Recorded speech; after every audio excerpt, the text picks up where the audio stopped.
Hello friends, I hope you all are doing great. तो आज हम पढ़ने वाले हैं रीर के बारे में, रियल इफेक्टिव एक्सचेंज रेट वो क्या होता है एंड वो हमारे ट्रेड को कैसे अफेक्ट करता है। तो आज हम इस वीडियो में ये पढ़ेंगे, सो लेट्स गेट स्टार्टेड। सबसे पहले रीर की full form, real effective exchange rate. ये क्या होता है?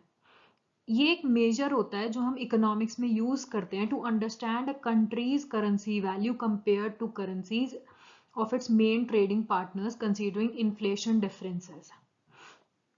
तो जब एक कंट्री बहुत सारे कंट्रीज के साथ ट्रेड करती है, फॉर एग्जांपल इंडिया है, अब वो यूएस के साथ भी ट्रेड कर रही है, वो यूरोप के साथ भी कर रही है, वो ऑस्ट्रेलिया में भी कर रही है, मतलब बहुत सारी कंट्रीज के साथ वो ट्रेड करती है।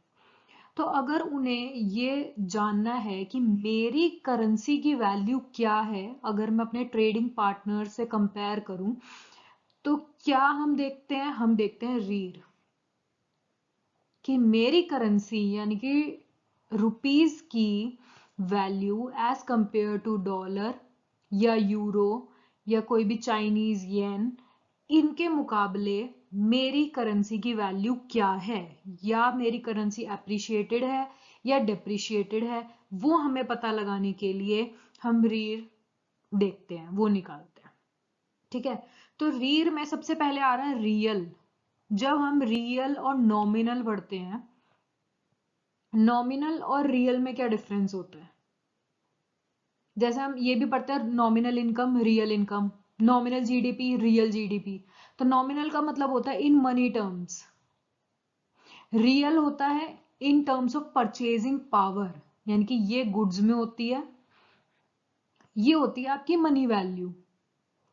और अगर मैं रियल जीडीपी, नॉमिनल जीडीपी की बात करूं, तो नॉमिनल जीडीपी होती है विदाउट कंसीडरिंग इन्फ्लेशन, वहीं पे रियल होती है जिसमें हम इन्फ्लेशन को अकाउंट करते हैं। इन द सेम वे अगर मैं रियल की बात करूं, ये अकाउंट करता है इन्फ्लेशन को, मतलब अपने अंदर इंक्लूड करता है अगर हम रियल इफेक्टिव एक्सचेंज रेट निकालते हैं। तो ये क्या देखेगा? इन्फ्लेशन भी देखेगा, हर कंट्रीज के बीच में कितना हो रहा है। अगर प्राइस एक कंट्री में बढ़ रहा है तेजी से एज कंपेयर टू अनदर, तो वो हमारी कॉम्पिटेटिवनेस को इफेक्ट करेगा, जो कि जनरल है। अगर दो कंट्रीज हैं, वो ट्रेड कर रही है और एक कंट्री में इन्फ्लेशन बहुत ज्यादा हो रहा है, तो ऑफ कोर्स है वो कॉम्पिटेटिव, उस करेंसी की वैल्यू कम हो जाएगी, वो चीपर बन जाएगा, तो इंपोर्ट्स बढ़ जाएंगे एंड वाइस वर्सा। तो ऑफ कोर्स है ये चीज इंपैक्ट होगी। तो रियल का मतलब होता है जब हम इन्फ्लेशन को कंसीडर करते हैं। इफेक्टिव, इफेक्टिव का मतलब it looks at a group of currencies के कंपेयर करते हैं रेदर देन वन।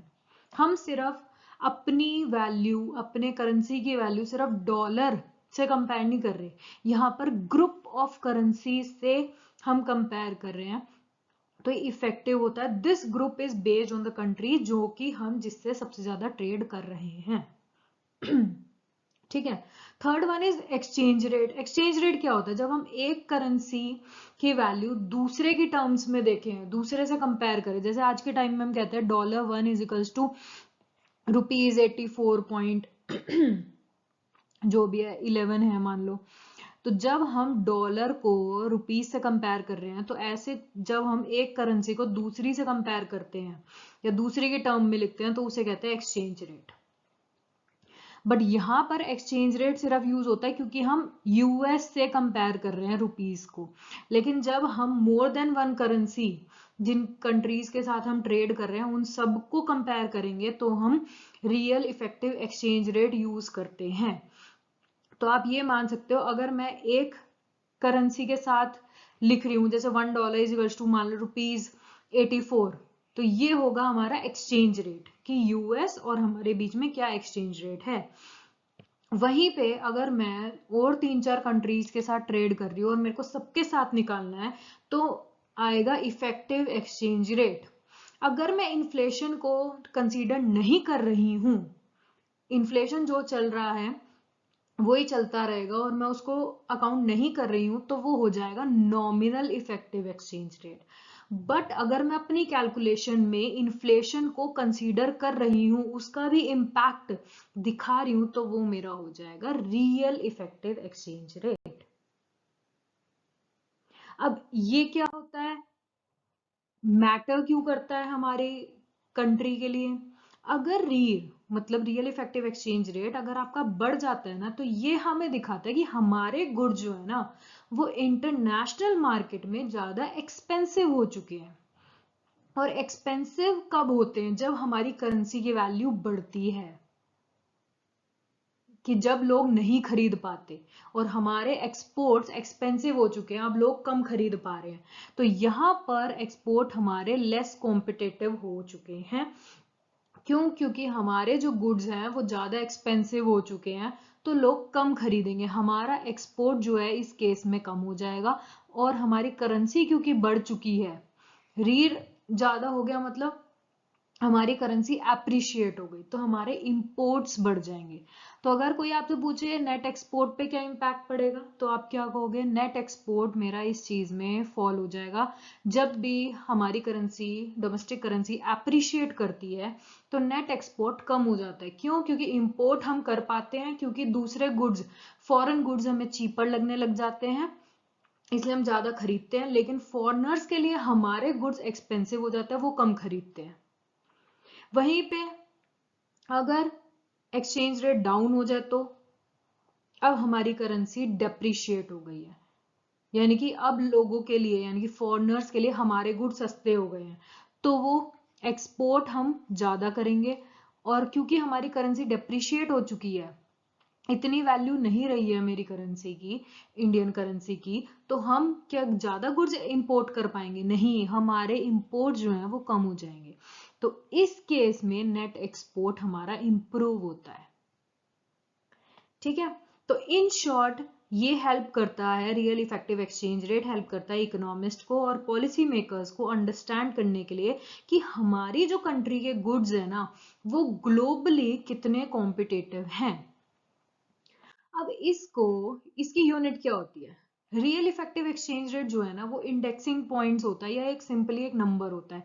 ये हम ना सेट करते हैं, जैसे हम nominal GDP, real GDP calculate करते हैं, तो हम बेस ईयर लेते हैं ना। तो सिमिलरली जब हम exchange rate, effective exchange rate निकालते हैं, तो उसके लिए भी एक हम कंसीडर करते हैं कि मान लो 2015 और 16 हमारा बेस ईयर है, तो बेस ईयर मतलब 100 पॉइंट्स उस ईयर के लिए हम मान लेंगे।